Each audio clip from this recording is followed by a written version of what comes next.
The Haunting Road Trip. The night was alive with mystery as my friend Sarah and I embarked on a road trip. We craved adventure and excitement, and what better way to quench that thirst than an impromptu journey through winding moonlit roads? The soft hum of our car's engine and the gentle cadence of our laughter filled the night air. The road ahead was shrouded in darkness, but we were oblivious to the ominous atmosphere that would soon engulf us.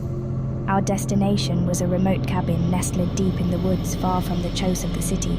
It was a place we had heard about from a friend, a rustic retreat with tales of being haunted. Sarah and I laughed off the stories, eager to spend a weekend away from the noise and distractions of our everyday lives.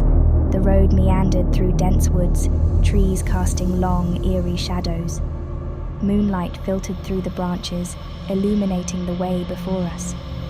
The atmosphere was strangely tranquil, but my unease began to grow as the silence between us became oppressive. "Sarah, are you sure this is the right way?" I asked, my voice trembling with uncertainty. She glanced at her phone's GPS, squinting in the dim light. "Yeah, it's taking us through a shortcut. Don't worry, we'll be at the cabin in no time." Reluctantly, I nodded, although a sense of foreboding gnawed at me. As we drove deeper into the woods, the dense canopy above us seemed to block out even the moonlight. Our laughter and conversation dwindled, replaced by an eerie silence. The narrow road twisted and turned, making it impossible to see what lay ahead. Then, without warning, the road ended. We screeched to a halt at the edge of a chasm where a dilapidated bridge had collapsed. It was a dead end, a road to nowhere. Panic surged through me, but I tried to stay calm for Sarah's sake.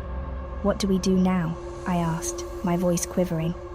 Sarah's eyes darted around, searching for an alternative route. "We'll have to turn around and find another way. We can't stay here all night."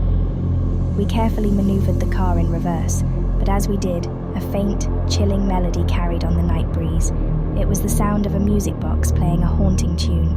My heart raced, and I knew I couldn't be the only one who heard it. "Sarah, did you hear that?" I whispered, my breath catching in my throat. Her eyes widened as the music grew louder, echoing through the woods. "I hear it. Where is it coming from?" We stepped out of the car and followed the haunting melody into the darkness, our phone flashlights cutting through the inky blackness. The music led us deeper into the woods with no clear source in sight. Suddenly, we stumbled upon an old, abandoned house hidden among the trees. The music was coming from inside, and a pale light glowed through the cracked windows. Fear gripped us, but curiosity pushed us forward. The front door creaked open, revealing a room frozen in time. The walls were adorned with faded wallpaper, and antique furniture lay covered in dust. In the corner of the room, a music box spun in eerie circles, producing the ghostly tune. We cautiously approached the music box, our hands trembling. Sarah reached out to stop it, but as she touched the delicate figurine, a sinister voice hissed from the shadows. "Leave this place," it whispered, the words chilling us to the bone. Terrified, we turned to flee, but the door slammed shut behind us, trapping us inside. Panic set in as we struggled to escape, but every window and door remained locked. The voice in the darkness grew louder, taunting us with tales of those who had perished in this accursed house. The music box spun faster, its tune growing more frantic. We were trapped in a nightmare. Time lost meaning as we explored the cursed house, rooms shifting and changing, leading us deeper into the abyss. Shadows danced on the walls, and sinister whispers echoed through the halls.